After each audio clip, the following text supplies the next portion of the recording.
12ویں class English medium وہ مکمل کر چکا ہو، تاکہ دونوں طرح کے علم، دونوں طرح کی تعلیم اس کو میسر آ جائے، اور وہ جہاں اچھا عالم دین ہو، قرآن کریم احادیث مقدسہ کا ماہر ہو، وہیں اسی کے ساتھ ساتھ وہ عصری علوم سے بھی نابلد اور ناواقف نہ ہو۔ ہمارے مدرسوں میں بہت سے طلبہ پڑھتے ہیں اور وہ 10ویں 12ویں کا امتحان دے لیتے ہیں، لیکن یہ امتحان برائے امتحان ہی تقریباً ہوتا ہے، ان کا علم عصری اعتبار سے مضبوط نہیں ہوتا۔ یہاں جامعہ میں کلاس بائی کلاس یعنی مکمل مضبوطی کے ساتھ جس طرح اسکولوں میں پڑھایا جاتا ہے اسی طرح یہاں پر پڑھایا جاتا ہے، اور ہمارے محترم مفتی سجاد صاحب ہیں جو دارالعلوم وقف کے انگلش شعبہ انگریزی کے بہت اہم استاد ہیں، وہ اس کی سرپرستی کرتے ہیں، اور انہوں نے یہاں پر بار بار امتحان لے کر دیکھا تو انہوں نے یہ بتایا کہ دوسرے اسکولوں کا بھی امتحان لیتا ہوں، اگر یہ ادارے کے بچے انگلش میڈیم اسکول میں ان سے زیادہ فائق نہیں تو ان سے کسی طرح کم بھی نہیں ہے۔ الحمدللہ عام اسکولوں سے اچھی تعلیم جو ہے یہاں پر ہو رہی ہے۔ اسی کے ساتھ ساتھ جو ہے یہاں پر یہ شعبہ افتاء، شعبہ قضاء، افتاء کے بعد قضاء کا نظم ہمارے علاقوں میں پہلے سے نہیں تھا، اور یہاں ابھی بھی دور دراز کہیں کوئی نظم نہیں ہے۔ الحمدللہ جامعہ میں شعبہ افتاء کے بعد جو اہم طلبہ ہوں ان کو شعبہ قضاء میں مشق کرنے کا اور پڑھنے کا موقع دیا جاتا ہے، تاکہ کسی وقت اگر ضرورت پیش آئے تو دارالقضاء میں بیٹھ کر وہ ملت کے مسائل کو سلجھانے میں کامیابی حاصل کر سکتا ہو۔ ابھی میں عمارت شرعیہ پٹنہ گیا تھا، وہاں پٹنہ میں بہت عمدہ ترین دارالقضاء کا نظم ہے، وہاں قاضی القضات اور دوسرے قاضی حضرات سے جو تبادلہ خیال ہوا، اور پھر میں نے ان کے سامنے تجویز رکھی تو انہوں نے اس کو منظور کیا کہ ان مفتیوں میں سے جو لوگ انشاءاللہ شعبہ قضاء میں داخل ہوں گے تو ان کو یہاں پر قضاء کی تعلیم دی جائے گی، اور پھر ان عمارت شرعیہ پٹنہ پھلواری شریف کے مشورے سے 1 مہینے کا یا 15 دن کا وقت جیسے بھی تجویز طے ہوگی وہیں پٹنہ میں پریکٹیکل قضاء کی تربیت کے لیے ان کو بھیجا جائے گا، اور پھر وہاں پر فائلز وغیرہ تیار کرنے کا طور اور طریق وہ سیکھ کر واپس آئیں گے انشاءاللہ۔ تو انشاءاللہ قضاء کا شعبہ بہتر سے بہترین کی طرف بڑھ رہا ہے۔ آپ حضرات سے امید ہے کہ آپ اس کی طرف خاص توجہ دیں گے۔ مجھے کچھ عرض کرنے کا موقع بھی نہیں ہے، اب تو عرض کے بجائے غرض کا مسئلہ ہو رہا ہوگا، سبھی کو بھوک لگ رہی ہوگی کہ عرض کب تک چلے گا، غرض کب پوری ہوگی۔ تو مسئلہ روٹیوں کا ہے، ابھی قریب میں انشاءاللہ بھوک میں زیادہ گہرائی سے بات سمجھ میں آ جائے گی۔ میں جلدی سے 2-4 باتیں عرض کروں۔ جناب امام الانبیاء جناب محمد الرسول اللہ صلی اللہ تعالی علیہ وسلم ہے، اور آپ کے علوم کا کیا ٹھکانہ ہے؟ آپ تو منبع علم ہے، منبع شریعت ہے، آپ علیہ الصلاۃ والسلام تو وجہ کائنات ہیں، آپ کو کچھ نہیں ملے گا تو کس کو ملے گا؟ لیکن آپ علیہ الصلاۃ والسلام جہاں نبی ہے وہاں نبوت کے ساتھ ساتھ ایک ایسی بصیرت ہے، ایک ہمہ جہت ایسی نگاہ رسول اکرم علیہ الصلاۃ والسلام کو اللہ رب العزت نے عطا فرمائی،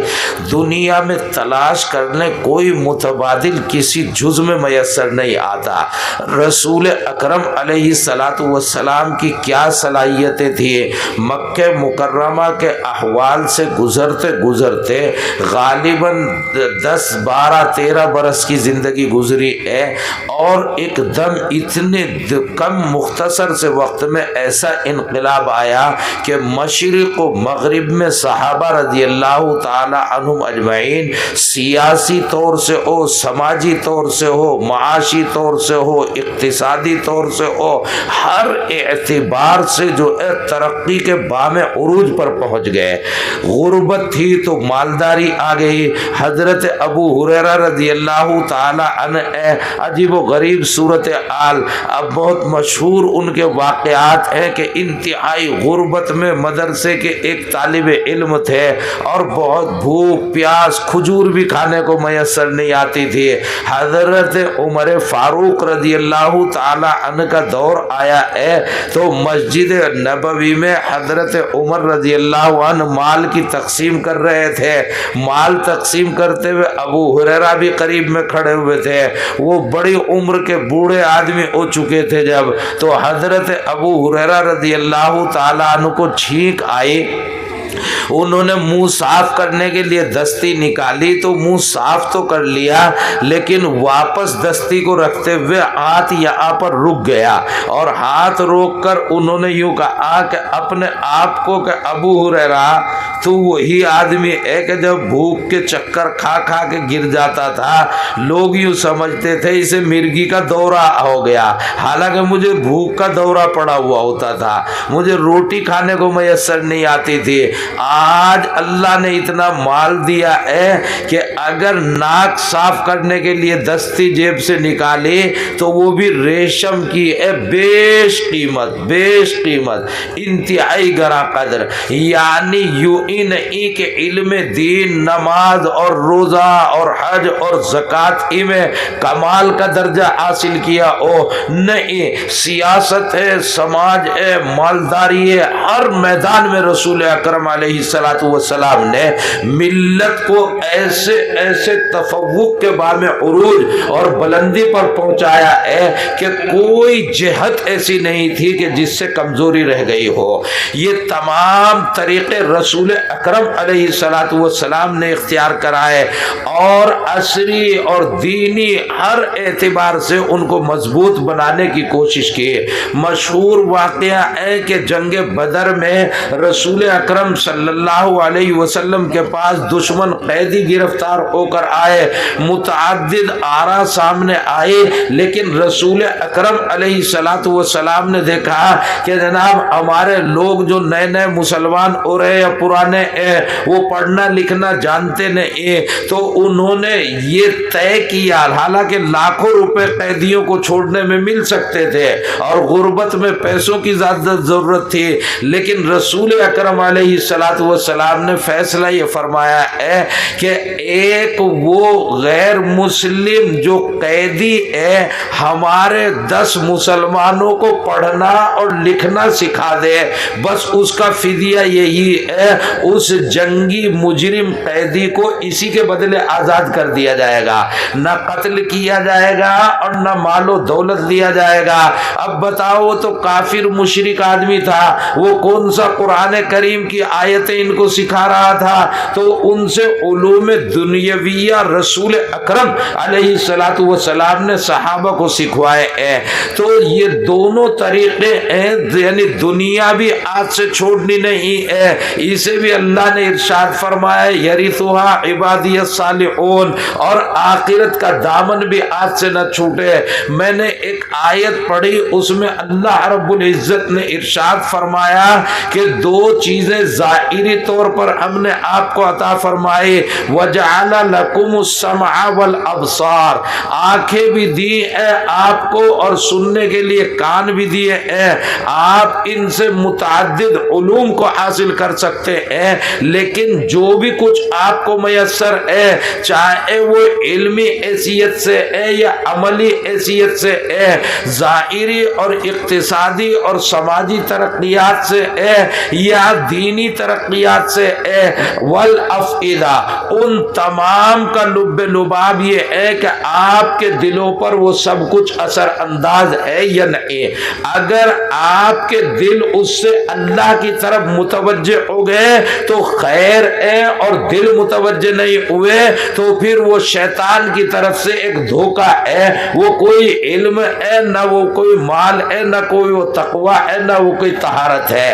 اصل مقصود آپ کے علوم کو بنانا ہے۔ رسول اکرم علیہ الصلوۃ والسلام نے ایک حدیث کے اخیر میں ارشاد فرمایا الا وعی القلب، مقصود آپ کا دل ہے کہ آپ کا دل کس کی طرف کس قدر متوجہ ہے۔ رہے الفاظ تو الفاظ کے پیچوں میں الجھتے نہیں جانا، غواص کو مطلب ہے گوہر سے کے صدف سے، یہ نہیں دیکھنا میں نے کیا کہا اور کیوں کہا، دیکھنا اور کمال یہ ہے کہ آپ دل کو ٹٹول کے دیکھ لیں کہ دل میں کیا ہے اور کیوں ہے۔ اللہ رب العزت ان اللہ لا ينظر الى صورکم واعمالکم ولکن ينظر الى قلوبکم، حضرت حق جل مجدہ چونکہ کیفیات قلب اور دلوں کے احوال کے اوپر مطلع ہے، اس لیے آپ کی نماز، آپ کا روزہ،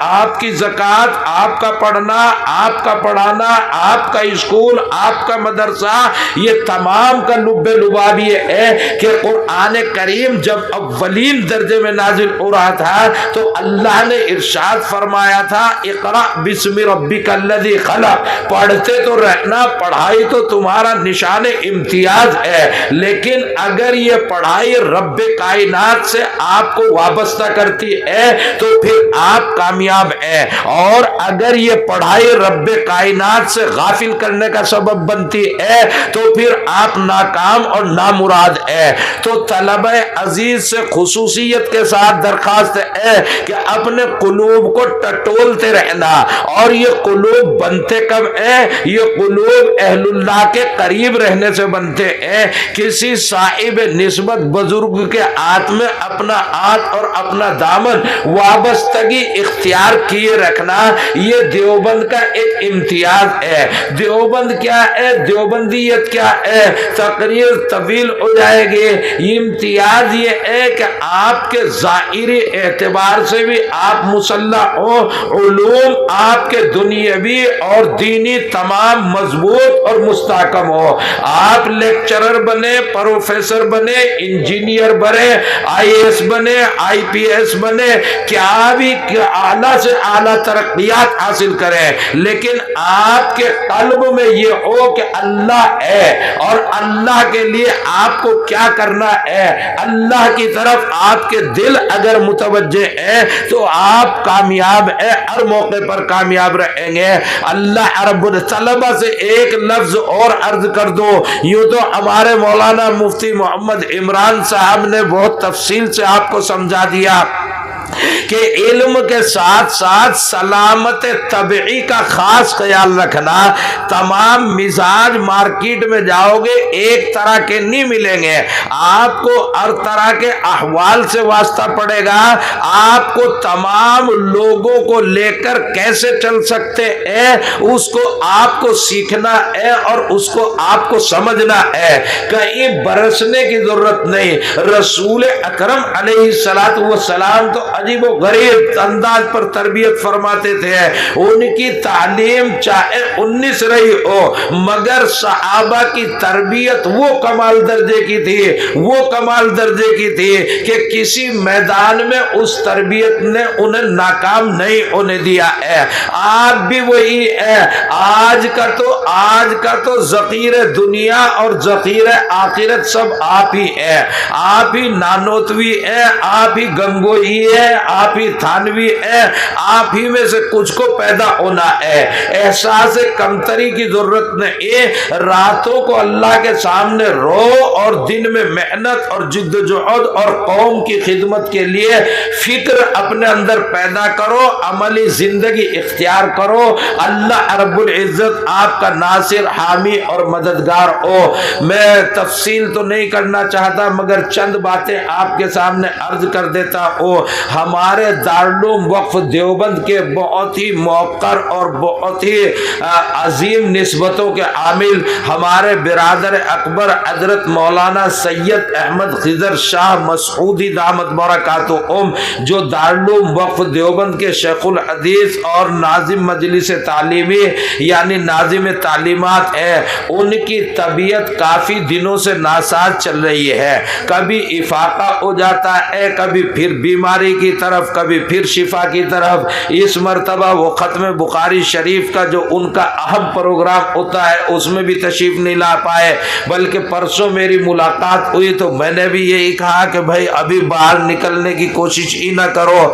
آرام کرتے رہو۔ ان کے لیے خاص طور پر دعا کریں، اللہ تعالیٰ ان کو شفائے کاملہ عاجلہ مستمرہ دائمہ عطا فرمائے۔ ایک ہمارے یہ کانپور کے بچے یہاں بہت سارے پڑھتے ہیں جامعہ میں، ان کے سرپرست اور ہمارے عزیز ہیں مولانا سالم قاسمی، ان کا بچہ ہے میرے خیال سے مہینے 2 مہینے کا ہے، اس کو بہت زیادہ بیمار ہے، انتہائی درجے بیمار، ولی اس بچے کا نام ہے، اس کے لیے دعا کریو کہ اللہ تعالیٰ اسے شفائے کاملہ عاجلہ مستمرہ عطا فرمائے۔ ایک ہمارے ہمدان کی خالہ ہے مسرت جہاں، ان کی طبیعت بہت دنوں سے خراب چل رہی ہے، ان کی شفا کے لیے دعا کریں۔ اور جناب ہمارا یہ شعبان بیٹھا ہے بچہ، اس کے اہل خانہ گھر والے بیٹھے ہیں، ان سب کے لیے دعا کریں۔ میرے کچھ خاص اور اہم مربی حضرات ہیں، میں جب دعا کے لیے بیٹھوں تو کبھی تو بول کر اور کبھی بغیر بولے وہ دعا میں ضرور شامل رہتے ہیں۔ میرے بہت ہی سب سے بڑے محسن اور مربی اور دارالعلوم دیوبند کی مائع ناز اور عظیم المرتبت شخصیت خطیب الاسلام حضرت مولانا محمد سالم صاحب قاسمی نور اللہ مرقدہ، سابق محتمم دارالعلوم وقف دیوبند۔ اسی طرح میرے ایک اہم مربی پرنام بیٹ مدراس میں تھے حضرت مولانا ذکی الدین صاحب پرنام بیٹی نور اللہ مرقدہ۔ اسی طرح میرے ایک اہم مربی اجراڑے میں ہے حضرت مولانا عبداللہ مغیثی صاحب دامت برکاتہم، وہ بھی علیل ہے، ان کے لیے صحت اور شفا کے لیے دعا کرنا۔ حضرت مولانا محمد سالم صاحب قاسمی نور اللہ مرقدہ، حضرت مولانا حکیم ذکی الدین صاحب نور اللہ مرقدہ، اور ہمارے شعبان کے ابا بھائی جابر صاحب، ان سب کی مغفرت اعلیٰ علیین میں مقام کریم کے لیے دعا کرنا ہے۔ دارالعلوم وقف دیوبند کے اساتذہ وہ سب میرے رفقائے کار ہیں اور سبھی مل جل کر ساتھ میں کام کرتے ہیں۔ دارالعلوم دیوبند کے اہم ترین اساتذہ ہیں اور حضرت ہمارے بہت ہی ملت اسلامیہ کے اہم روح رواں، وہ بھی علیل ہی اکثر رہتے ہیں، لیکن اللہ نے ان کو جافشانی کے جذبات عطا فرمائے۔ میرے استاد مکرم ہیں حضرت مولانا سید ارشد مدنی صاحب دامت برکاتہم العالیہ، ان کے لیے دعائے صحت اور دعائے صحت کیا اور حوصلے اللہ رب العزت اور خدمات جلیلہ اور مہمہ اللہ رب العزت عطا فرمائے۔ میرے والد اور والدہ جو مزار قاسمی میں سوتے ہیں ان کے لیے دعائے مغفرت۔ قاری محمد عارف صاحب مولانا حسین صاحب میرے 2 بہنوں ہی تھے، دونوں کا انتقال ہو گیا، ان کے لیے دعائے مغفرت۔ اور میں جو آپ کے سامنے یہاں پر بیٹھا بول رہا ہوں، دیوبند میں بیٹھا ہوں، یہ سب طفیل ہے مفتی اعظم حضرت مولانا مفتی سید احمد علی سعید صاحب نور اللہ مرقدہ کا۔ مفتی اعظم ہند علیہ الرحمہ کے لیے خاص طور پر دعا کریں، اللہ ان کے درجات کو اور بلند سے بلند فرمائے۔ اہل خانہ کے لیے دعا کریں، اس کی ہمدان کی امی بھی متعدد لوگوں کے لیے اور اپنے لیے دعا کے لیے کہتی ہے۔ اسی طرح ہمارے اساتذہ ہیں یہ جامعہ کے، یہ ہمارے مفتی محمد فرمان قاسمی ہے، ان کے لیے، ان کی اہلیہ، ان کے بچوں، ان کے والدین گھرانے کے لیے، مفتی غفران صاحب ہیں، ان کے گھرانے کے لیے، ان کی اہلیہ کے لیے، اور اللہ کرے ان کو اولاد بھی میسر آئے اس کے لیے دعا کریں۔ اور ہمارے مفتی شاہ نواز، ان کے بھی چھوٹے چھوٹے بچے ہیں اور وہ بیوی بھی چھوٹی چھوٹی ہے، تو اس کے لیے بھی دعا کریں، ان کی امی کے لیے دعا کریں، اور قاری محمد نوشاد صاحب، ان کے والد صاحب کا انتقال ہو گیا، کافی دن ہو گئے ہیں، ان کی مغفرت کے لیے خاص طور پر دعا کریں، بڑے اچھے آدمی تھے، ان کی والدہ کی صحت اور شفا کے لیے دعا کریں، اور ان کی اہلیہ اور سب گھرانے کے لیے، سبھی طلبہ عزیز اور ان کے گھرانوں کے لیے، مہمانوں کے لیے۔ یہ بچہ ہمارا چھوٹا سا حافظ ہوا ہے ماشاءاللہ، اس نے ایک مجلس میں پورا قرآن کریم سنایا ہے، اس کے اور اس کے اہل خانہ کے لیے دعا کریں۔ جنید سہارنپوری کی والدہ کی طبیعت ناساز ہے، ان کے لیے دعا کریں۔ ہمارے دارالعلوم وقف کے اہم موقر استاد حضرت مفتی عمران صاحب، ان کے بھی والدین چلے گئے، ان کے لیے بھی خاص طور پر اور ان کے گھر گھرانے کے لیے دعا کریں۔ میں نام وام کچھ بھول گیا ہوں تو ان کو ذہن میں رکھیں۔ بھائی چھامو ہمارے بہت ہی معاون ہیں اور گھر کے ساتھی ہیں، ان کے لیے خاص طور پر ہمارا یہ دعا کریں، صحت و شفا اور گھر گھرانے کی آباد کاری کے لیے۔ ہمارا یہ محلہ ہے، یہاں بھائی احسان وغیرہ یہ سب رہتے ہیں، یہ سب محلے والوں کے لیے دعا کریں، اور اپنے گھرانے کے لوگوں کے لیے، خاص طور پر اپنے اساتذہ اور اپنے طلبہ اور فضلہ کے لیے دعا کریں۔ اور ایک رشتہ دار کی طبیعت ناساز لکھ رہی ہیں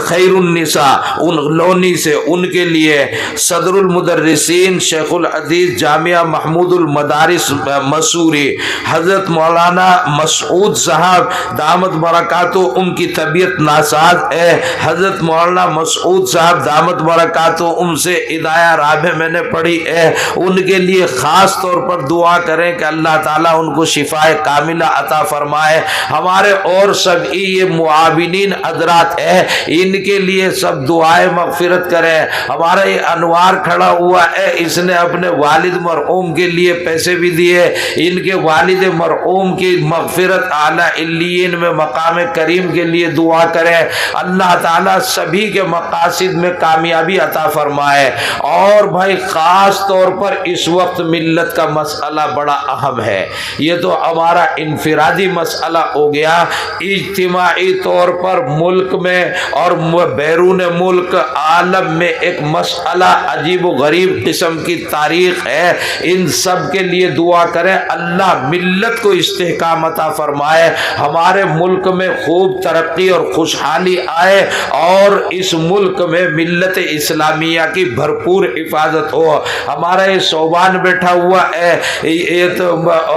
تمہارے لیے تو مولانا مفتی صوبان ہوگا، تو یہ صوبان کے والد بھائی خالد نمبردار بہت اچھے آدمی تھے، ہمارے ساتھی ہمارے دوست تھے، وہ دنیا سے چلے گئے، ان کی مغفرت کے لیے دعا کریں، اور ان کی والدہ کی صحت کے لیے دعا کریں، اللہ تعالیٰ ان کی والدہ کو صحت عطا فرمائے۔ اور ایک صاحب اور لکھ رہے ہیں کہ ان کے والدین کے لیے دعا کریں، اللہ تعالیٰ ان کے اعلیٰ علیین میں مقام کریم عطا فرمائے۔ مہدی حسن لڑکا، مہدی حسن